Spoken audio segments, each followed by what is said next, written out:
The workplace can be a source of various stresses that affect health and well-being. As part of Young African Professionals Association in Germany, today we are addressing the topic how to overcome stress, mobbing, and depression in the academic and vocational ecosystem. Good evening, viewers at home. My name is Dr. Stephanie Dosu, and today I am your host slash panelist. I am joined today by Emmanuel Obasi, who is a therapeutic counselor. Welcome, Emmanuel. How are you doing? Thank you. I'm doing well. That's awesome. Also on the panel today is Mavis Owusu, who is a passionate mental health advocate. Mavis, as a matter of fact, she is in the process of founding her own NGO called Psych-Afrique. Is that right, Mavis? Very true. Thank you. Yeah, welcome. We're happy to have you on the show.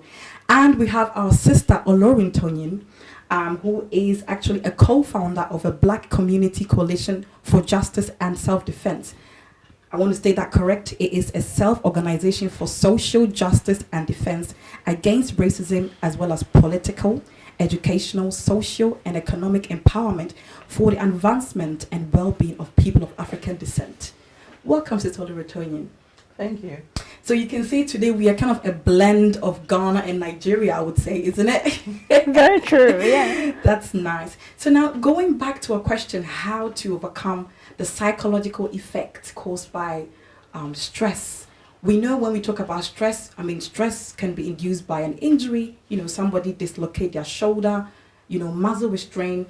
But I want to place emphasis that the stress we are talking about is on the psychological aspect. So we are mostly referring to psychological stress. Now, before we dive into the discussion, just to clarify on that, Emmanuel, can you tell us more when we talk about psychological stress? What does that mean? All right. When we talk about psychological stress, I'll probably give a general definition. It's defined as it's a natural physiological response that involves a complex interaction between our mind, our body, and our environment. So that, for me, that's the general definition of stress. Yeah, that's very true. I like how you made a reference to the human body, because we know that the human body is so complex and things work in a regulated manner. Absolutely. And then when something disrupts this homeostasis, this optimal equilibrium cannot work in the way it should, and that's what we call stress. That's great. But then when we talk about stress, we know that there are also different types. Somebody may feel stress, like when we talk about acute stress, that's like the short-term stress. Let's say they have a surgery ahead of them, they're in an examination, or the long-term stress, like somebody who has been arguing with their life partner for many years. That's when we kind of talk about the long-term stress. Now, I just wanted to ask, do you think a person might know if they are at the borderline between an acute stress and a chronic stress? What would you say, Mavis?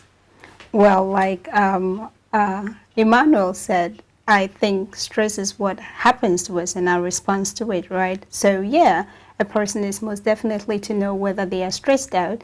But like you said, whether it's stress 1 or 2, like acute or like a long term in that sense, it's like, yeah, is it a flight or fight scenario, or is it the one that you would just always like have to deal with, like things that you see on TV, bad news and all that? So yeah, if that is something that is chronic, like it has a long time effect, I think it's obvious that a person will get to know what that is. And also if it's just the tiger is after you and you have to run that fight or flight one, that one too is something that you will know, because afterwards you have some kind of release. So yeah, it's obvious and you might be able to detect. Yeah, that's right. What do you think about this? Do you think, Sister Oloruntoyin, do you think a person undergoing psychological stress, they are aware that they are going, or do you think some are not aware? Normally we should be aware if we're connected with our bodies, if we're connected with who we are. But often, especially in this society, people have a disconnect. So you have people undergoing stress and not even being aware that they are under a permanent stressful condition. You can see that with us as a people. from the history of slavery, colonialism, the situation in our countries, people of African descent are permanently under the stress, which has never really resolved itself.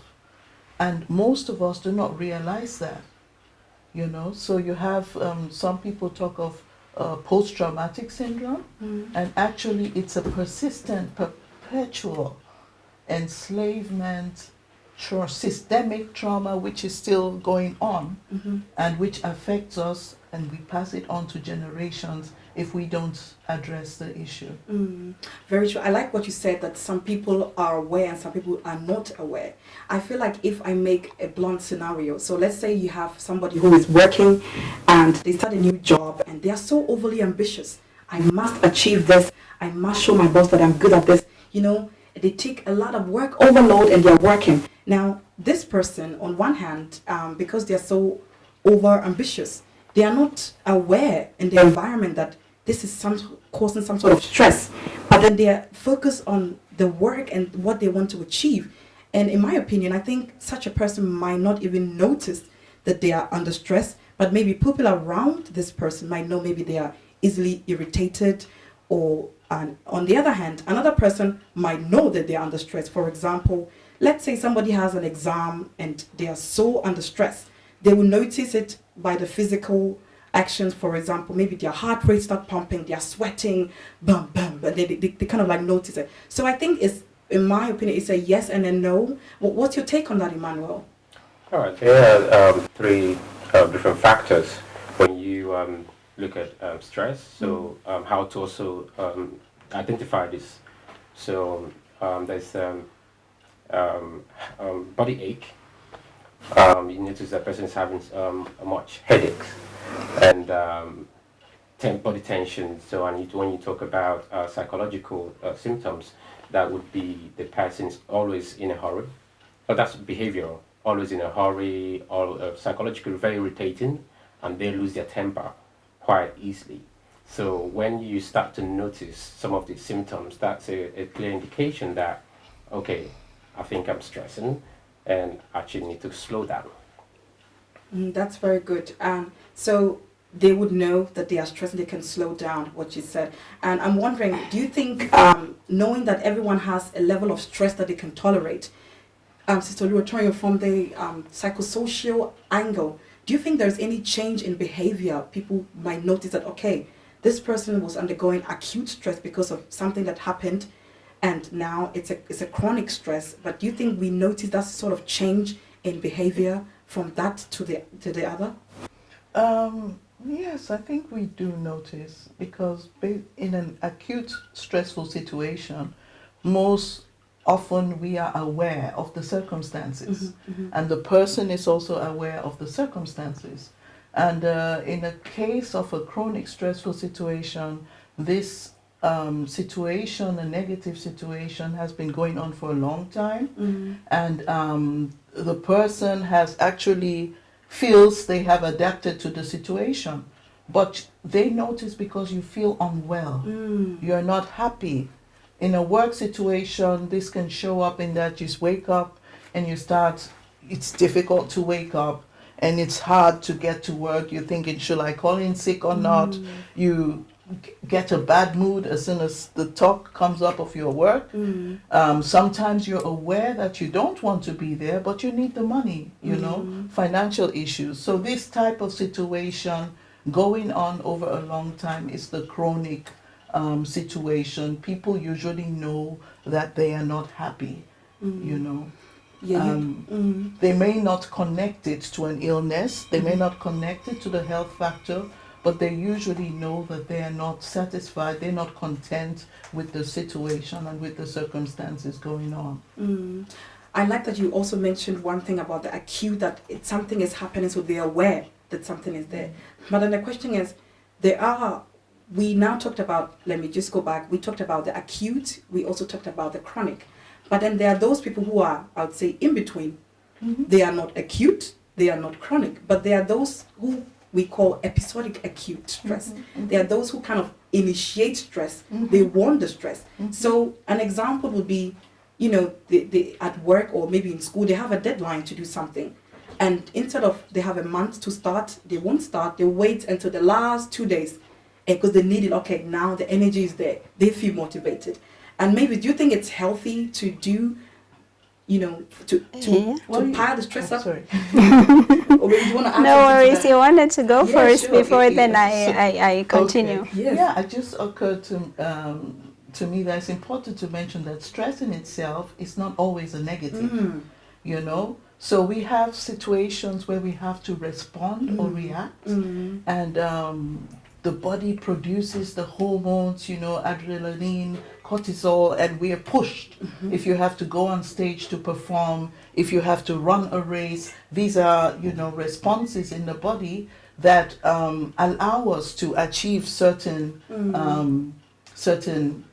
fits, right? And this is what people also get used to. You know, without they get into a position where they cannot function, or they need this overload of hormones to get the energy to do what they need to do. They need these overloads Yeah. But to be just able to do what they have to do. Yeah, exactly. Just to add to what she just said, it's very important to note that when we have these stresses going on, right? We have our evaluation. So let's say, like you said, you have an exam to partake or to do, and then you do some assessment. So let's say your coping skills. Do I have these skills? Do I have the time? Have I learned, like, for the exam? And then so you evaluate. You have the first, which is the primary, like how am I capable? Like, what is this? You have to realize, and then you will have to evaluate, like if you have coping mechanisms, like to be able. And that is the difference. I think that the people that see stress as a challenge, right, not as a threat. So if it's a challenge, I think the probability of you going in and actually knowing you have some coping skills is different. Whereas, like, if you see it as a threat, you might, you know. So I think that's the difference between people, how you see it. Yeah, if it's a stress, or like if it's a threat or is a challenge. So you think, so in your opinion, you think it's healthy, like Sister Oloruntoyin mentioned, stress is good, sometimes it's good, they need it to be motivated, so it can be beneficial. Do you agree on that? Absolutely. Like, for those who see it as a challenge, it is, and it's motivating you, and you always get better because you see it. Oh, this thing, I can do it. Like, this is the exam. Oh, I'm gonna show them I've learned and I'm better at it. So you go for it. But if you see it as a threat, like, you know, that's where your body, you know, you're stressed out. So yeah, I think Emmanuel, you wanted to ask something to that. So it's quite important to state that that stress is normal. Right from when I started, I said it's natural. So let's take the stigma out that stress is something really not negative side of it. But so when we see that, okay, it's natural, it's something that happens, we get stressed about things. But it's actually helping our mind. Just imagine when you don't stress about anything, right? And your brain becomes very numb. So we need a level of stress to be able to be proactive and keep a mental focus in our life. So that's one thing that I would want to just state there. Yeah, very good. I just want us to also bring the focus on the academic, because we did say that as part of YAPA, we have 3 target groups. So we have the pupils who are still in school, we have those who are studying, the Auszubildende, apprentices, and professionals. Now, we know from our African home that sometimes parents can be pushing one child, okay, you are my son or my daughter, you must become a doctor and you must study medical degree and you must be a lawyer, because it looks like there are 3 professions. Either it's a lawyer, a doctor, and what's the third one? I can't think of. Engineer. And then the thing is, they might be Exactly. saying this to their child. So let's kind of focus on, I don't know, maybe a 15, 16-year-old. Do you think they are doing this because they think, okay, it's positive, I want you to become that? But let's look at the psychological effect on the child and the impact. Is there anything you can add on that, Mavis? Yeah, sure. Like, when it comes to the impact or being forced to do something, right? It's not a challenge. It is challenging, but it can also be very threatening. So finding the middle, right, is the key, because now you have to ask yourself, right, this challenge or this thing, that this event that it has been activated, let's say the stressor in that manner, like your parent telling you to study something that is not for you or you don't really like or admire studying. Now you will have to see that as a whole and start actually asking yourself, can I control this situation, you know? And it's very, very important. Like some things we can control, others we can't. So even if you want to change something about a stressful event or a stressor, you have to note first, like, am I capable of even changing it, right? And then you go for the path that maybe you can change. So maybe it's better if you want to like really do something that is for you. There are some things that you can change. In that sense, maybe seek, your parents, sit them down, talk about things openly with them, talk to friends, ask about them, or even professional help sometimes. And then those that you can control. And of course, we said also like stress has something to do with our body and mind. So if it's really stressing you out, maybe distracting yourself a little from that situation is also very important. So maybe you need a little bit of distance, however it works for you. But that is something that is really ongoing, like the profession trying to convince your parents to let you be or try to fulfill your dreams is very challenging, and can also be threatening as well. But whether it's challenging or threatening, it's all made up, like based on what you are, like what you are made of. So the brain, you can change something from within, from the way you see how this thing is being imposed onto you. So that's just a little that I want to add to it. I have a feeling that when the parents do that, for them it's more from the positive. Oh, be a doctor, let me just maybe if we look for it from the Christian side, oh, you are going to be a doctor, become a doctor. But they barely look at the other angle, what is being imposed on the child. You wanted to add something on that, Emmanuel? Yeah, I think more this goes to more the parents. So when they do this, I probably want to any parents hearing this to also ask yourself, what am I trying to project? So sometimes when parents do such a thing, they're actually trying to project a failed dream onto their child. So maybe I've always wanted to be a medical doctor, and I grew up, things happened, I couldn't fulfill that dream. Then I want to push that on my child. And also how society sees professional lives. So, for example, my mom would, so nobody in my family then has ever gone to youth service. So finish a university degree and gone to, there's a 1-year youth NYSC service you go in Nigeria after graduating from university. So most of my older brothers didn't want to go to school, so they find another career. So the touchlight was on me. So, and soon after I left Nigeria, so the touchlight was on my younger brother. So my mom did everything she could to make sure that my younger brother finishes university, then do that youth service. I think for her, the fulfillment is, oh, my son has joined the club of people that's finished the youth service. She was like, I want to see you wear that uniform. So I think there's something for her that she wants to fulfill that's making her push my younger brother to actually go for that. So most cases is parents who try to project a failed dream on their child because they want them to, be among in the society, people that are among the elites, I would say.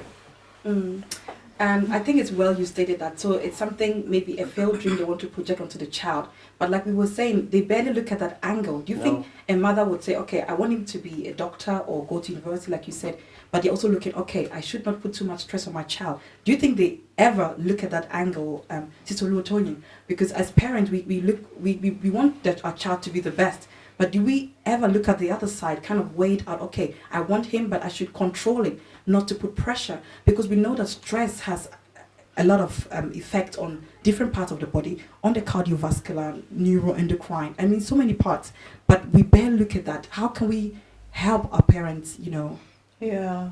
I would say that there are a few parents who do, who do, but I think it's very important to realize the continuities that lead to this, you know. So there is something structural in the African society, which has come through colonialism, that our traditional structures which were set in place were destroyed. And the only way for survival was that people get into these type of positions. Yeah. And so even though it's the colonialism is not yet really over, because these government systems, these structures are still in place. And you have parents who still believe that that is the solution, which of course is no more the case. It's no more the case that you just need to be a doctor or to be an engineer and the way path is open. Yes, but some people have not realized this. So if you look at that, you look at the educational system in our countries, what type of education is being given to the children. So generally, I say we will continue to be under persistent stress if we don't realize who we are and move away from the Eurocentric norms which do not fit us.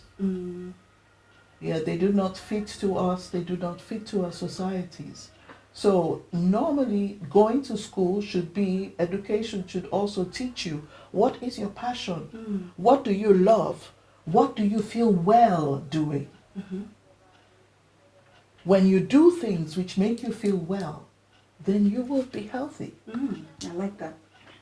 So, but often we're taught, you like to sing, or you like to paint, or maybe you like to talk to people, you're very social.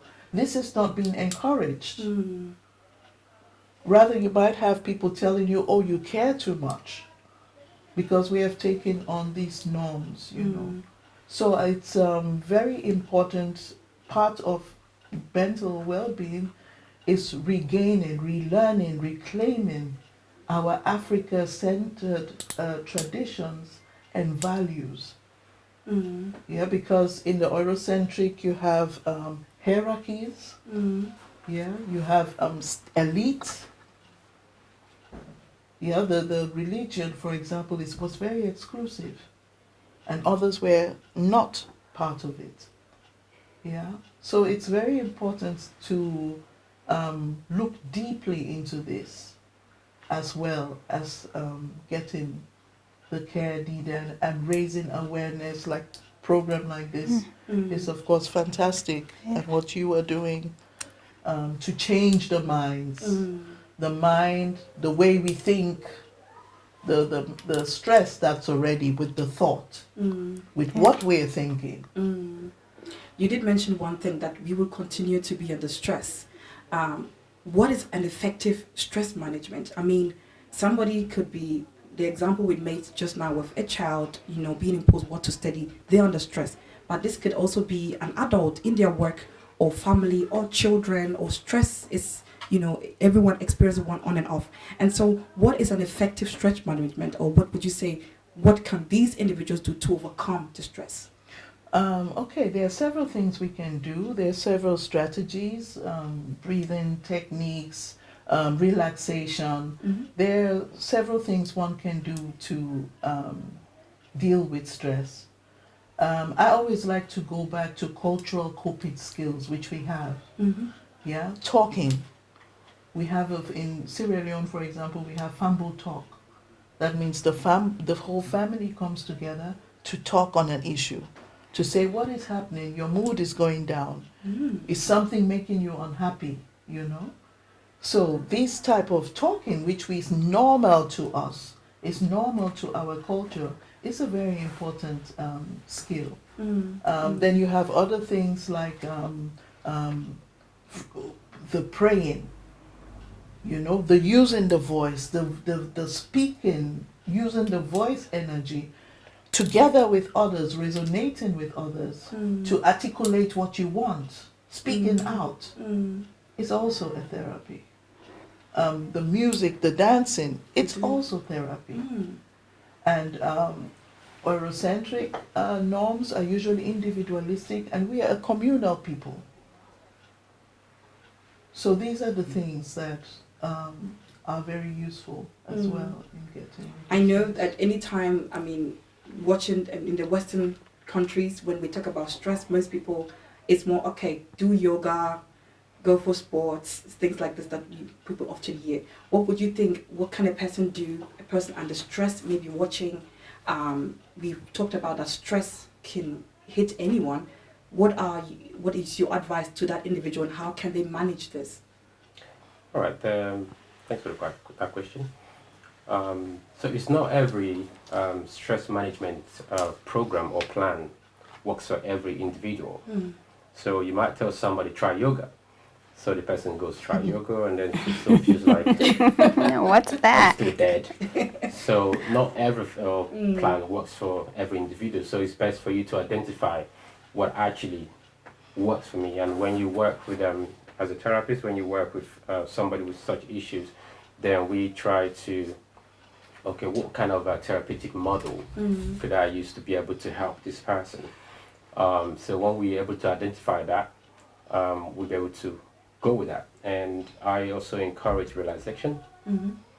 Find something that helps you relax, which people often music. It's either listening to music or going to the gym. Sometimes you need to release some energy. And just like Oloruntoyin said, talking therapy is very, very vital because there's something about when you're able to voice those feelings out, so you kind of regain power. And so when you're not talking, you're actually still under stress. Talking about talking therapy. Talking about talking, right? Yeah. So in psychology, you have this cognitive behavioral therapy, right? And there is a saying, fact that there is a relation between like behavior, your thinking, and your feelings, so emotions. There is an interconnection, right? So in such a therapy, you have like different models, just like Emmanuel and also Oloruntoyin said. So this is for mostly or let's say psychologists, right, will just sit with the person and then find which one works for them. So just as an example, you will have to, some people do journaling, right? Journaling is just writing down your feelings. So it maybe that works for you. You have to write down, your feelings, like what happened to you today, because mostly people tend to forget about the positive things that they did that day or in a day, but really will have the negative things going on like presently, like always constantly thinking about it. So maybe you write about what surprised you, what motivated you, what moved you, for example, and then that will help you like in the process of just writing down. I think you just have this sort of processing the negative part. So I think for students and even for people like all of us, it's good just writing down. So these are some of the things that you can also do to help. Yeah, thank you very much for that, Mavis. I like the fact that you did mention about writing down the positives, because most people focus on the negatives. Now that brings me back to emotions and how we control this. We're going to talk about the association between stress and depression. Now, before we come to that, people usually use the term depression. You know, and these days it has been used to describe feeling low, to a casual word, and there's more to it. We know that there is a borderline between feeling just sad and depression. Now, before we come to that question on the association between stress and depression, we just want to clarify what depression actually means. Would you want to take that, Oloruntoyin or Emmanuel? Help us on that. Yeah, depression is a mood disorder, I would say, characterized by several symptoms. Feeling sad is, of course, there. Feeling losing interest in activities, sleep disorders, change in eating habits. These are some of the symptoms of depression, and I would say that it is sustained over a certain period of time. Yeah, it's not just a matter of feeling sad over a particular event, but it's sustained over time, and there is actually a personality change. Yeah. So anything you want to add on that, Emmanuel, when we talk about depression? Because people would say, oh, they feel depressed without even knowing what depression means. And because we know from the human biology side that it is a mental disorder, because when we do a CT scan, we see a loss of connectivity on various parts of the brain. What would you say on that from your experience, what depression actually means? Okay, if you look at depression, depression occurs when there is unrealized or unfulfilled needs, psychological needs, emotional needs, or environmental needs. So when these needs are not met, so it could lead to depression. And I'm just going to give a scenario how that views of. Just have a think about a glass of water. So you get a glass of water and then you just keep putting a drop, and over time, it's going to fill to the brim. The next drop will make that the water to overflow. So people don't pay attention to the other drops that have gone into that glass of cup. So they pay attention to the overflow. And this is when we're not actually taking care of our mental status. So it could lead to that. So when I say environmental needs not met, so you've got this desire to be this, to do this, and once that is not met, right, that's not realized, so it could lead to you feeling low, feeling bad about yourself, feeling worthless, and so when you're in that state of mind, yeah, that could be dangerous. That when you're in that state of mind, you kind of like know. Yeah. Maybe you did mention that at the beginning, that writing the positive and the negative. So we saw that from a person being stressed, and we talked about how can this person manage their stress. You mentioned that the person can write it down. Now, would you say that stress is a possible cause of depression or a risk factor, in your opinion? Oh, sure.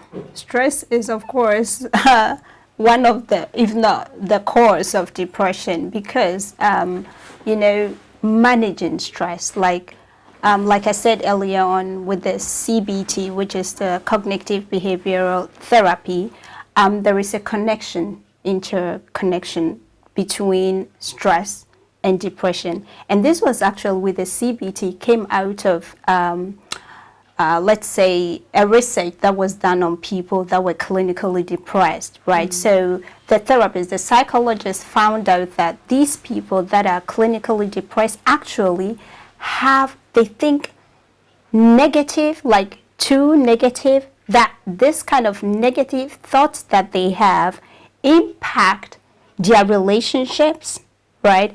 And that again impact their physical health as well. So there is this link between it. So if you are able to manage stress, that is going to help you change. It's not going to, of course, erase everything. We can say that, but it can help like lessen some of the impacts that it has on your relationships, which again will help you in recovery. So it's very, very important to manage stress, or like to have like the link between stress and depression really sorted out. It would change a lot. Yeah. Yes, that's very good. I saw this publication in 2005. It was by a Dutch scientist, and he published it in the World Journal of Biological Psychiatry, and he describes this stress-induced depression as anxiety and aggression driven.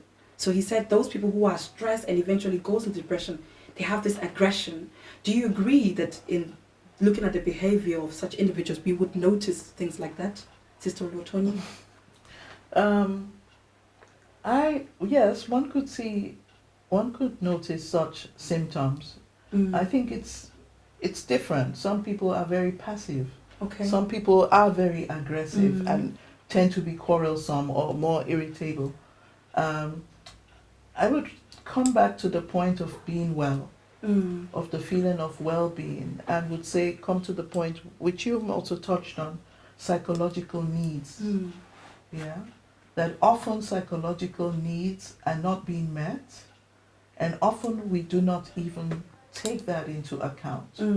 So one of the factors which, environmental factors which lead to depression is, for example, low control of your circumstances.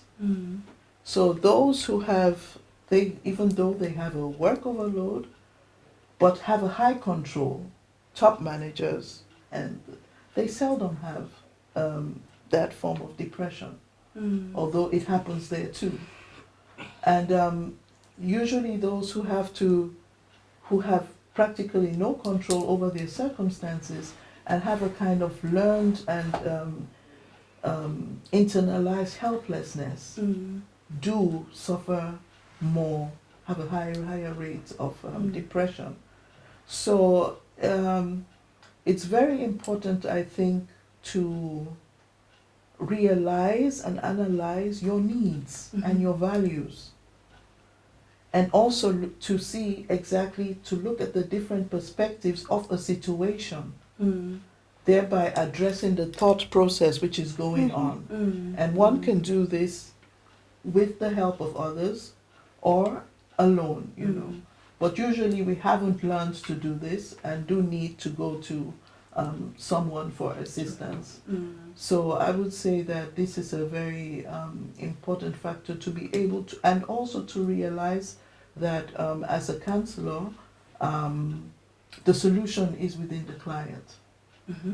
So I can assist in looking at the different perspectives, in offering certain tools, but the solution to be active again, to have agency over my life and my circumstances, lies within the client.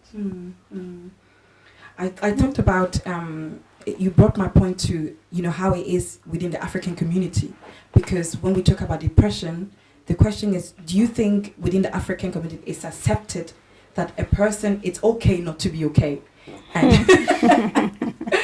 And Sister Oloruntoyin mentioned that it lies in the person, but sometimes the people don't even accept that there is a problem. What is your take on that? Yeah, coming from an African background, so there's this thing, you need to be okay.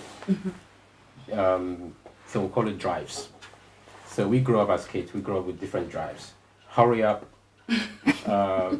be fast, you need to be okay, you need to be strong, and also for men. So we grew up with those kind of drives that drives us.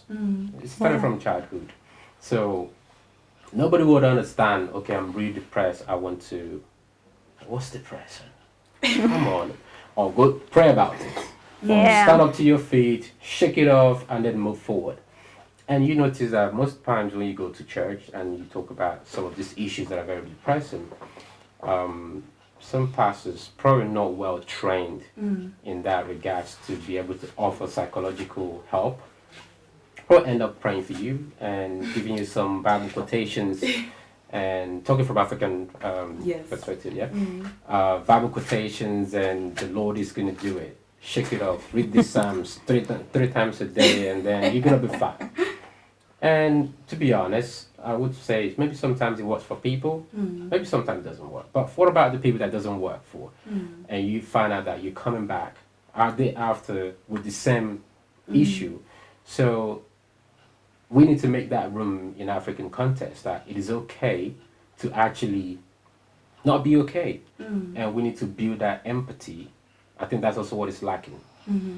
We think we are very strong. We're strong as people, but actually, I wonder if being strong, we are sometimes trying to mask something, because it's okay not to be okay. So we need to build that is okay kind of system that we allow people to be actually be vulnerable. And the reason why people are not being vulnerable is because of shame that associates with being vulnerable. So they say you don't hang your dirty underwears outside. So Yes. if you know my dirty underwear, you're probably going to use it against me. So I might as well just shut up and just deal with it internally. And if you're not able to deal with it, and you find that's what people lead people to commit suicide because they're not able to deal with it, they're not able to talk about it because of the negative correlation that comes with talking about I'm not okay, because everyone expects you to be okay. Even in the work environment, your boss expects you to function, expects you to be productive. But can we get to that point where you be able to talk to your boss, okay, this is how I'm feeling, can I get some time off? Can I address this? And the work environment to be able to provide that support for people in case you're struggling with some certain things. Yeah, thank you very much. I was wondering recently, like, you have those other patients or individuals who accept that they're being depressed, they want the therapy, but then maybe they don't get along with the German therapist.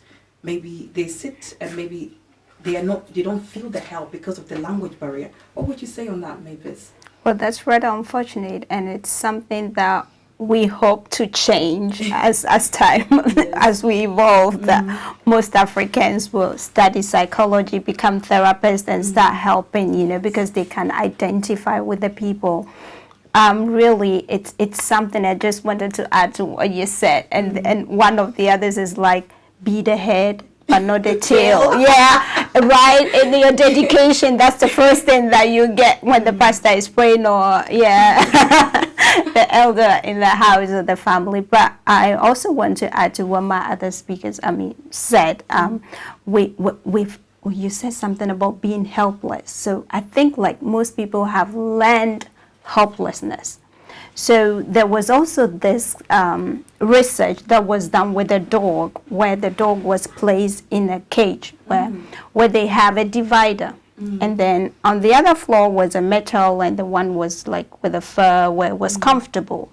So now the thing was like they just moved the divider right off, and then it was like electroshock or something, and the dog would just jump to where it's comfortable. Right, it jumped. That was just, and then as time goes on, they took a divider, placed it there. Then they gave it the shock again. What happened? It just tried and tried and tried, but because the divider was there, the dog wasn't capable of getting over to the other side. So they took the divider away and now gave the same condition like with the shock. Now the dog wasn't moving. They tried to help the dog over to the other side. It still wasn't moving. Why? Because it has learned to be helpless. Now, this is what is actually happening with most of us. Like, that's what we say some people were born happier, right? That's something that we, naturally they are happy souls or come, and others learn it from home, so to speak. So if your parents or wouldn't let you say anything, you really never learn to say no. Right? You never really learn to control your own space, and people were just getting inside. Facts are like you can get easily depressed because now you are not satisfied with what you are. But have you actually learned to be helpless? Or and then there is also this kind of, what is the difference between people that are resilient and those who get depressed? It takes us back to what we said about the stress in the first place, because these people somehow in the evaluation phase saw it not as a threat, but rather as a challenge. So if you change the perspective of how you see this stressor that comes your way, you might be, of course, capable to change some of the things that causes, depression, the symptoms. So it's very, very important that we start assessing ourselves, like going deep within us. Where am I coming from? What are my inner circles? My parents, how were they? Of course, trying to understand them will make you have a better view of your situation, and then you might be able to change a lot. Yeah, that's very true. I always wondered why Africans think depression is spiritual. And or laziness. I thought about it, and I thought, why would we think it's spiritual? Then I realized, as part of depression, people hallucinate. And I remember watching, movies, and you see a ghost appear and no one sees it, and that's how maybe they associate with it. And I'm trying to get my head around it. why do we think? I mean, I don't think the white man would say depression is spiritual, but in the African community, it's labeled, it's tagged. That's how we see it. What would you say about that? Yeah, I would say spirituality is actually a part of who we are. In that, as Africans, we believe there is a creator, and we believe in the interconnectedness between us. And we believe also that we are not just bodies, but that we are spirits in a body. So I wouldn't just say depression alone is spiritual. I would say all disorders, health disorders, have a spiritual component. In that, how have I been moved away from my connection to the Creator that says I'm totally perfect and wonderfully made? And where does it come that I feel deficit? Yeah. Yeah. Thank you for Where this. so in some sense, I would say my value. Where is my life purpose? These things all have a spiritual component and have to do with disorders and illnesses. Is there something you want to add about this spirituality and mental health or health in general within the African community? It's also good to state that depression is not just when there is a lack of something or you couldn't fulfill something, then you get depressed. So there is a tendency that there could be some neurological deficiency or chemical imbalance in the brain that could cause this. So it's best to be diagnosed, to say, okay, where is this coming from? What could be the cause of this depression? So not just to label, this is what it is. So there is a need for clinical evaluation where this could be coming from. But not just like you say in African context, we don't do that clinical evaluation. So there might be somebody to say, okay, I think this is what it is. Or I've seen somebody suffer from this, so this is what it is.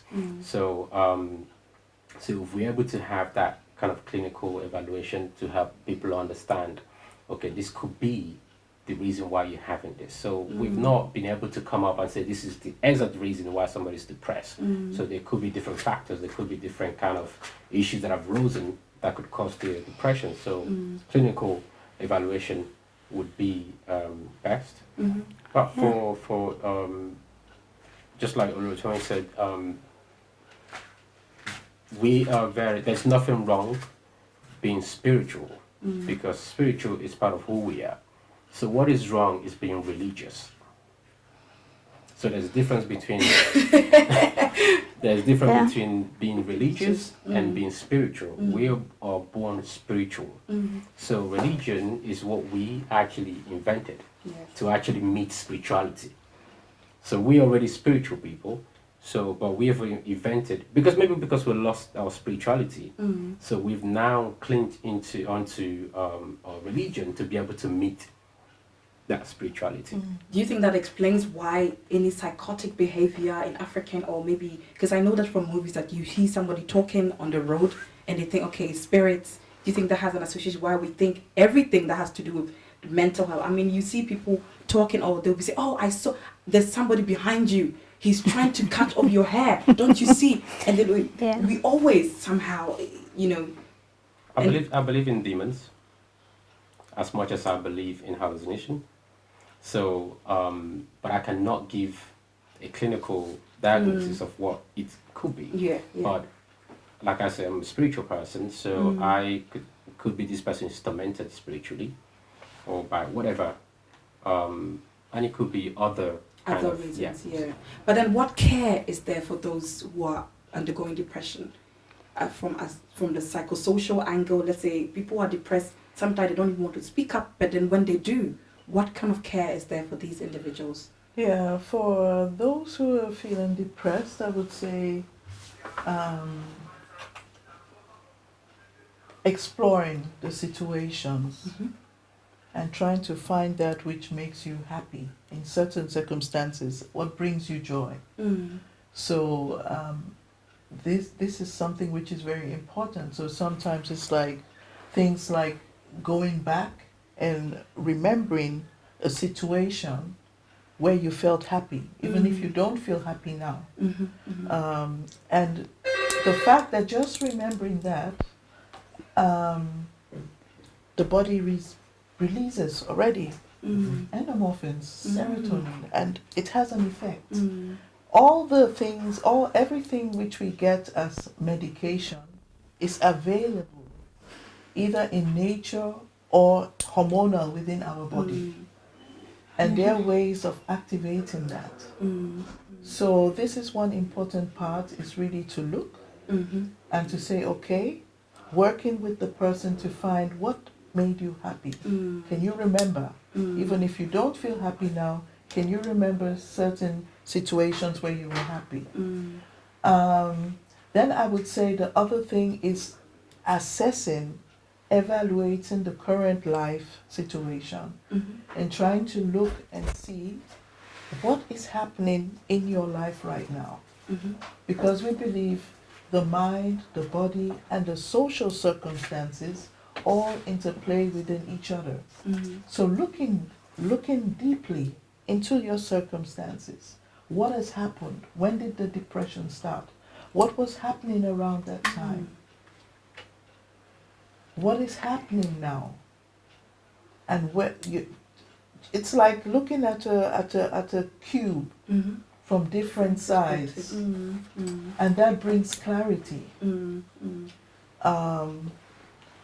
Unfortunately, we have lost so much knowledge, the knowledge of herbs. There are some who still have that knowledge, and if you don't want to go to a psychiatrist, there are possibilities of looking into those who have still the knowledge of trying different herbs which do raise the mood. But I would say any cure must involve the mind, the body, and the spirit. I like what you mentioned. So it lies within the person themselves, and in the body we have what we call the limbic system. You talked about finding happiness. You know that the person can work on themselves, and then we know that also with depression sometimes the medication don't even help. That's true. And so that natural phenomenon of the human body finding that happiness, don't always focus on the sadness, but also on the happiness that can have also a positive impact. Is there anything you want to add? Yeah, sure. I just wanted to say that, well, it's psychology, right? So I think we're talking about depression, when a person is depressed.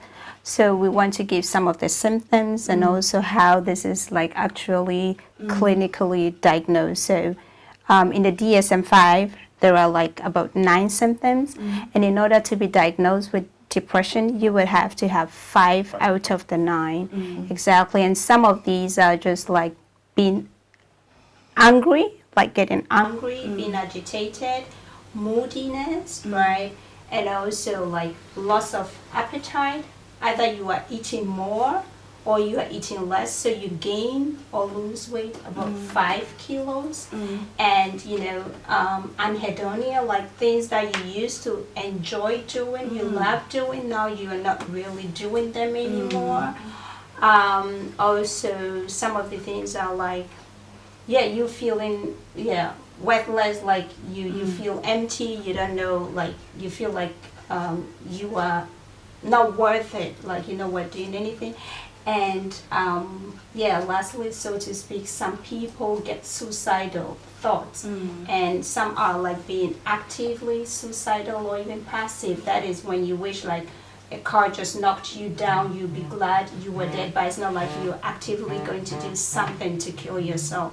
So all these things, of course, when such thoughts come, you just need immediate help, call emergency. If you have a loved one like that, things like that, the best thing is to call 911 for them, or get them to the hospital where they are like isolated and in a safety space, right? So this is it. And I think why we tend not to see depression as an illness is because we have no idea of the symptoms, right? Knowledge is of course power, and it helps a lot in changing so many things. So if we have loved ones, and at least I have an idea about what the symptoms could be. Of course, if I see they are picking at their foods, now they are really being agitated all the time, they are saying things that are quite suicidal, that will just ring an alarm in my head and I might do things. The best thing, just go out, take a walk with them, try to, yeah. And the thing is, when a person is depressed, of course, we tend to do exactly the opposite thing that will actually help us get well.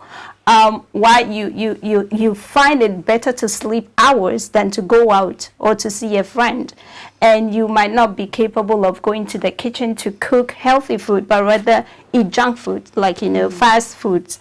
And so again, they are adding more to a depression state than actually helping. So sometimes help is needed from friends and loved ones, but most often, because these people are already in that or slipping into it, is like their inner circle. When you ask people that are really depressed, they sometimes don't have really people that they are connected to in their inner circle. So this kind of loneliness gets them also into it. So friends and family support is, of course, very important. And the journaling, of course, is also important. Writing down the positive things. If you enjoy drawing or singing or music, I think it says something like that. It's also very important. Believe like relationship, of course, is the key to happiness. Like, it's not money. We're all working for money, but we all know that it's not the source of happiness. Actually, relationship, having quality relationship, is a source of happiness. So happiness reduces stress, right? So your relationship, and relationship can also be your relationship with God, right? Your relationship even with your pet, your relationship with your family, friends, any kind of relationship that brings you closer to happiness is taking you always a bit far away from depression. So yeah, that's just a little that I wanted to add. Yeah, so now we've talked about depression, we've talked about how to notice the change in behavior in an individual who's undergoing depression. We've talked about the treatment and the care that is available. Now, one of the causes of depression is being bullied or mobbing. What do you think are the causes of mobbing in the academic and vocational ecosystem? Emmanuel. So when you look at mobbing, it's basically imbalance in power relationship. So where one person feels he has more power, that can play power game, and one person has to be the victim. So it does happen in the workplace, but it's just to be aware that it's a power game where the other person wants to make sure you're down. And so how not to let that actually affect you, but it does affect you, and then it makes you feel helpless. So that's a state where you feel very helpless. You don't want to talk about it, or you might feel worthless about yourself. So which brings shame, and so depression, of course, steps in. So it's also to be aware of that this is what is going on, and be able to take care of yourself. Yes, that's good. And according to the World Health Organization or the National Labor Office, mobbing or bullying is defined as repeated and over time offensive behavior through vindicative, cruel or malicious attempts to humiliate, like you mentioned, or undermine an individual or groups of employees.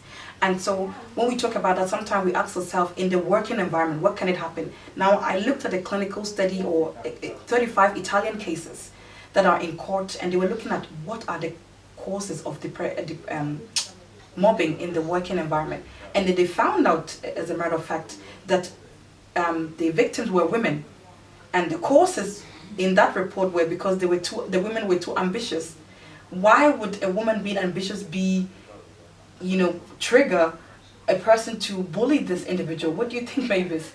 That's very striking anyway. But you know what? There is a corporate psychopathy when it comes to mobbing, right?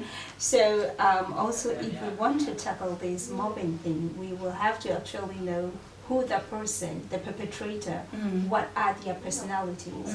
Mostly when you look at these people, they have some kind of narcissistic, antisocial personalities going on, or traits. So it's very, very important to know. But again, we can change that by, like you said, the power, bringing ourselves to be more confident, right? And also getting our space back Like, I think one of the main things is if I'm working in a company and I see the boss as being very, very bullying, the thing is, most of us think that we are working for the boss instead of thinking of working for the company. So we stop really doing the work properly, and that causes us more stress because now you have to do the work that you're assigned to, but because you think if you do it, you're just doing it for the boss. Of course you are not doing it for them, but again it might cost you your job, and